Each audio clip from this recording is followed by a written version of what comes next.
Hello guys, सगळ्यांचं स्वागत आहे आजच्या नवीन ब्लॉगमध्ये, जो की आम्ही काहीतरी नवीन ट्राय करतोय. आणि आज food blog, first time food blog try करतोय.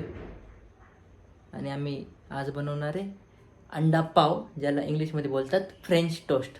चला, तर आपल्याला अंडा पाव किंवा अंडा ब्रेड बनवण्यासाठी पाहिजेत 7 अंडी, 10 ब्रेड्स, दूध थोडंसं पाहिजे, कारण की आपण त्याने तो पावाचं टेक्स्चर थोडंसं सॉफ्ट होऊन जातं. सॉस हे चांगलं टेस्ट होती. आणि मसाले, मीठ, तिखट आणि हे माहीत नाही मला, हळद, हे ते मसाल्यांमधलं.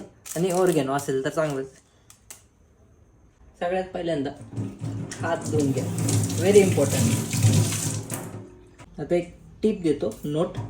अंडं फोडताना डायरेक्ट प्लेटमध्ये नाही फोडायचं, तर वाटीत फोडून त्याच्यात ओतायचं. कारण की जर एक अंडं पण खराब असेल तर तुम्ही जेवढे अंडे फोडले डिशमध्ये ते सगळे खराब होऊन जातील.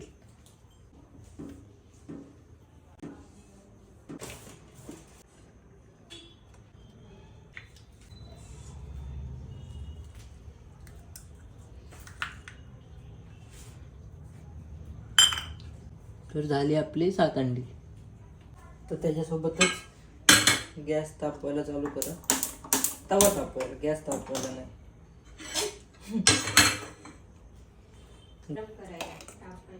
तापवायला का नाही, गरम करायला तापवायला फेमस झालं. मग मसाले ॲड करा, जे जे आपण सांगितले होते स्टार्टिंगला ते. आणि थोडंसं दूध,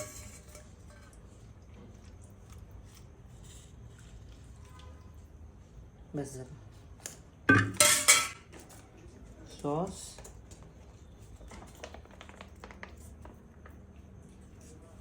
सॉसने थोडेसे स्वीटनेस येतं, पण चांगलं लागतं. थोडं आंबट लई पण नाही आंबट लागत, एकदम कमी. आणि ऑर्गॅनो,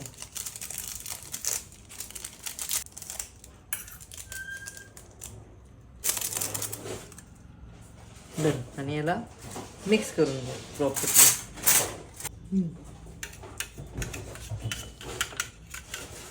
अशा प्रकारे आपलं फायनल मिक्सर तयार झालं आहे. टीप, आता हे आपल्याला डीप करून तव्यावर ठेवायचं आहे. तर त्यासाठी हे तव्याच्या जवळ जेवढं नेईल तेवढं चांगलं आहे, जेणेकरून ते साडणार नाही.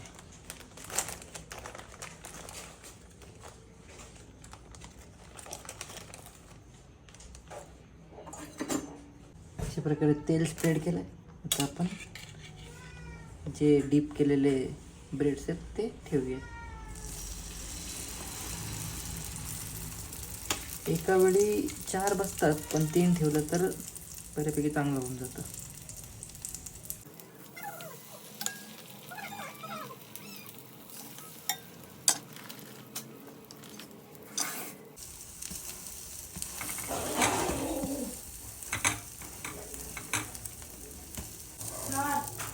तूप वापरलं तर तेवढंच हेल्दी होईल, पण ते जास्त पैसे जातील.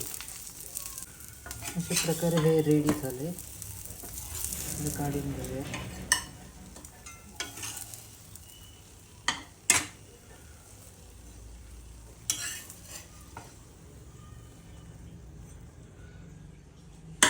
तुम्ही याच्यासोबत एक जे हाफ स्कूप प्रोटीन पावडर आहे, आणि त्याच्यामध्ये मी मिल्क ॲड करतो.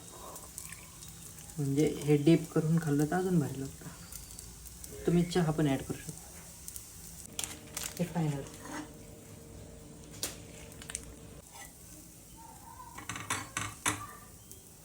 दिस इज द फायनल आउटपुट. तुम्ही एक पीस डीप करायचं, यू कॅन हॅव इट.